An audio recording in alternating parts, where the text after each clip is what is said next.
సెప్టెంబర్లో వచ్చానమాట. అంటే first time మాట్లాడుతుందా, ఏం మాట్లాడాలో ఐ డోంట్ నో. కాకపోతే అడ్జస్ట్ అవ్వండి. సెప్టెంబర్లో వచ్చాను. అయితే ఈ యాక్చువల్గా సుఖీభవ అనేది మాకు ముందే తెలుసు అనమాట. మా అమ్మగారి వల్ల మాకు హెర్బల్ లైఫ్ పరిచయం అయింది. కాకపోతే అప్పుడు ఏంటంటే మాకు ప్రాపర్ కోచ్ అనేవాళ్ళు లేరు. కాకపోతే వాళ్ళు చేసిన మంచి పని ఏంటి మా జీవితంలో అంటే, సుధీర్ సార్ క్లాస్ అంటే ఒక గ్రూప్గా వాట్సాప్లో గ్రూప్ అనేది క్రియేట్ చేసి డైలీ మాకు లింక్స్ పంపేవాళ్ళు అనమాట. 2022లో 2022లో మా అమ్మగారు హెర్బల్ లైఫ్ స్టార్ట్ చేశారు. అయితే యాక్చువల్గా మాకు అప్పుడు అసలు ఇదంతా ఏం తెలియదు అనమాట. మా అమ్మగారు ఒక్క పూట షేక్ తీసుకునే వాళ్ళు. తను అప్పటికి అంటే ఆ ఒక్క పూట షేక్ వల్లే తను 12 kgs వెయిట్ లాస్ అయ్యారనమాట. యాక్చువల్గా మా అమ్మకి ఏంటంటే కొంచెం షుగర్ కూడా అట్లా ఉంది. కానీ ఆ షుగర్ లెవెల్స్ అవన్నీ కూడా కంట్రోల్ అయ్యాయి. కాకపోతే డైలీ మాత్రం క్లాస్ వినేవాళ్ళం, మిస్ అయ్యే వాళ్ళం కాదు. అయితే అప్పుడు నేను హైదరాబాద్లో ఉంటున్నాను అనమాట. నేను జాబ్ చేసుకుంటూ నేను సాఫ్ట్వేర్ జాబ్ చేశాను, ప్రెజెంట్ చేయట్లేదు. అయితే ఇంకా అప్పుడు ఏంటంటే మా అమ్మ ఇది యూజ్ చేస్తుంటే నేను అన్నాను, ఎందుకు అంటే నాకు కాల్లో చెప్పారు. అంటే రోజుకోసారి మాట్లాడతాను కదా పేరెంట్స్తో, ఆ రోజు జరిగినవన్నీ చెప్తా ఉంటారు, నేను చెప్తా ఉంటాను. అయితే ఆ రోజు ఏమన్నారంటే, ఇదిగో పాస్టర్ అన్న ఇట్లా పిలిపించి ఇట్లా చెప్పారు, ఇది బరువు తగ్గడానికి ఈ పొడి తెచ్చుకున్నాం అని అన్నారు. అంటే మా అమ్మ వాళ్ళకి తెలియదు కదా, చదువుకోలేదు. నేనన్నాను, అమ్మ ఆయన పిలిపించారు, ఎవరైనా చెప్తే అది నమ్మడమేనా, అసలు ఏదేంటో తెలుసుకోకుండా ఎందుకు నువ్వు వాడేదని చెప్పేసి అంటే, ఏమోనమ్మా అన్న చెప్పారు తీసుకున్నామని చెప్పేసి అన్నారు. అయితే సరే నేను తర్వాత ఇంటికి వచ్చాను. నేను కూడా అప్పుడు ఏంటంటే ఎక్కువ వెయిట్ కాదు, కాకపోతే నాకు కొంచెం పొట్ట కనపడేది. కూర్చొని వర్క్ చేయడం వల్ల ఏంటంటే పొట్ట కనపడేది. సో అప్పుడు నేను కూడా ఏంటంటే కొంచెం నాది పింపుల్ ఫేస్. అప్పుడు నాకు ఏంటంటే పింపుల్స్ ఉండేవి, అప్పుడప్పుడు వస్తూ ఉండేవి, మచ్చలు కనపడతా ఉండేవి.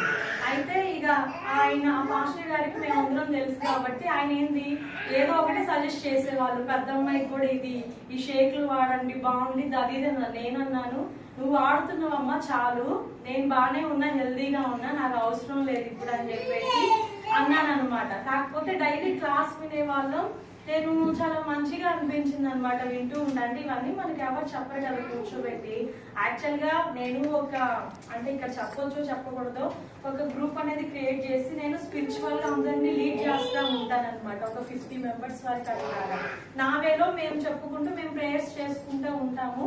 సేమ్ ఇక్కడ ఈసారి కూడా ఇంతే చెప్తున్నారు కదా అని నాకు నచ్చింది అనమాట.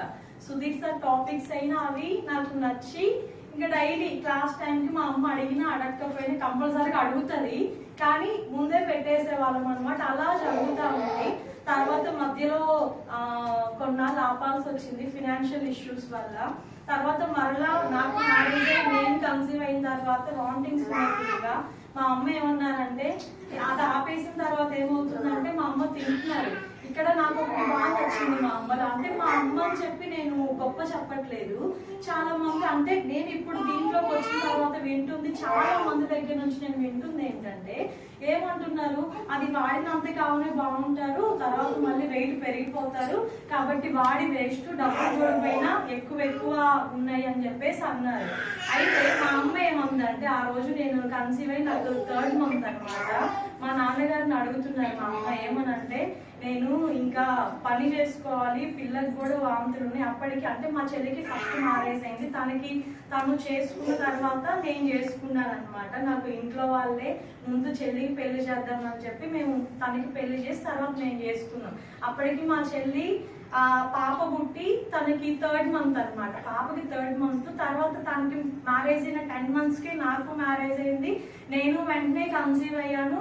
తనకి వాంతులు ఉన్నాయి, తనతోనే మా అమ్మ బాగా గుళ్ళైపోయింది చేసి ఈలోపు వెంటనే నాకు అనేసరికి బాగా ఇంకా నాకు వాంతులు ఉన్నాయి. సో మా అమ్మ ఒకటి రిక్వెస్ట్ చేశారనమాట, ఏంటంటే నేను అవి వాడాను కదా షేక్లు, మళ్ళీ నేను అవి తాగుతాను, నేను ఇప్పటికి పెరిగిపోయాయి. ఎందుకు అంటే పని వల్ల నాకు ఆకలి అవుతుంది, నేను తింటున్నా, కానీ నాకు నీరసమే అవుతుంది, నాకు మంచిగా అవ్వట్లేదు, కాబట్టి నేను వాడతాను అంటే మా నాన్న మళ్ళీ సరే అని ఆరోగ్యం కన్నా ఏది ఇంపార్టెంట్ కాదని చెప్పి మరలా తను ఒరే పాస్టర్ల దగ్గరికి వెళ్ళి తీసుకొచ్చారనమాట.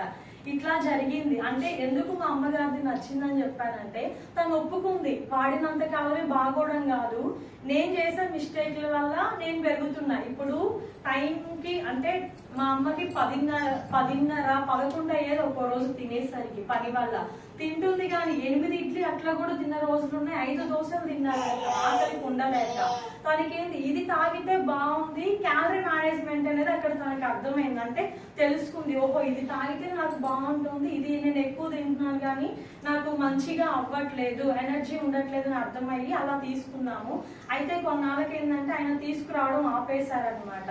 అప్పుడు ఇంకా మేము అనుకున్నాం సరే ఈయన కూడా తీసుకురావట్లేదు మరి మాకు ఎలాగా అని అనుకుంటున్నప్పుడు ఎడారిలో కనుక ప్రయాణిస్తుంటే ప్రయాసిస్ కనపడితే హ్యాపీగా ఉంటది. అంటే మనకి అర్థమయ్యే భాషలో చెప్పాలంటే బాగా ఎండగా ఉంది, నాకు దాహం వేస్తుంది, ఒక బోరింగ్ కనపడితే ఎలా ఉండదు, నడుచుకుంటూ వెళ్ళేటప్పుడు అమ్మయ్య వాటర్ తాగడానికి వచ్చిందని చెప్పేసి అనుకుంటాం కదా. అట్లాగా మా ఇంటి దగ్గర కార్తీక్ అక్క వాళ్ళు క్లబ్ పెట్టారనమాట, స్టార్ట్ చేశారు న్యూట్రిషన్ సెంటర్ అని చెప్పి. అప్పుడు నేను 6th month ప్రెగ్నెంట్ అనమాట. అయితే మా నాన్న అంటే నేను ఇంకా హాస్పిటల్ అప్పుడే బయటకు వచ్చేదాన్ని, తర్వాత బయటకు వచ్చేదాన్ని కాదు. అయితే ఇంక మా నాన్న అన్నారు ఇక్కడ ఏదో స్టార్ట్ చేశారా, ఏదో క్లబ్ ఉందని చెప్పేసి మా నాన్న అన్నాడు. అవునా సరే అని చెప్పి వచ్చి చూస్తే ఇదే అనమాట క్లబ్. అయితే అప్పుడు ఒక ఎఫ్రెష్ తీసుకెళ్ళాము. అంటే అప్పుడు మేము బేరాలు ఆడామన్నమాట, మాకు అక్కడ అంతకే ఇచ్చారు, మీరేంటి ఇంత చెప్తున్నారు, మేము ఎంత ఇవ్వం, మేము 600 ఇస్తామని చెప్పేసి. అంటే అలా కాదు మేడం రండి కూర్చోండి అంటారు. కూర్చోవడం కాదు, నాకు అంత టైం లేదు, మాకు ఇస్తే మేము పోతాం అని చెప్పి ఏమంటాం అనమాట. అట్లాగా ఎఫ్రెష్ తీసుకున్నాం ఫస్ట్, తర్వాత సెట్ కావాల్సి వచ్చింది. అంటే మా అమ్మ దగ్గర ఉన్నవి అయిపోవచ్చాయి, సో మాకు కావాలి కదా. మరలా మేము తీసుకోవడానికి వెళ్ళినప్పుడు నాన్నని పంపించాను, ఇంక నేను అటు ఇటు తిరగడం ఎందుకని. అయితే ఐడి వేయాలని చెప్పేసి అన్నారు. అప్పుడు ఏం చేశారంటే నాకు ఐడి వేశారనమాట. మరలా మేము సుధీర్ సార్ క్లాస్ అంటే మధ్యలో ఆపేసాము. అంటే డైలీ వాళ్ళు లింక్ పంపుతూనే ఉన్నారు, కొన్నాళ్ళు మధ్యలో ఎందుకో వాళ్ళు స్టాప్ చేశారు. తర్వాత మరలా మాకు స్టార్ట్ అయిన లింక్స్ రావడం